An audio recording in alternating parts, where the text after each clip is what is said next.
Good morning from Berlin. So I am right now in Berlin and it's 6:49 right now, and as you can see the sun hasn't risen yet. You can see over here around.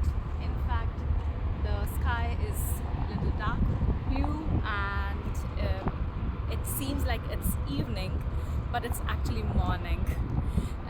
So in summers in Germany, the sun rises really early morning, like nearly 4:30 in the month of June, and sun sets in the evening at 9 p.m. and sometimes also at 10 p.m.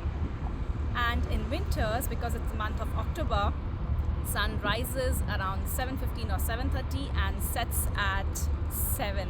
And sometimes when the winters will get more, then the sun sets at 5. So goodbye and see you in the next video.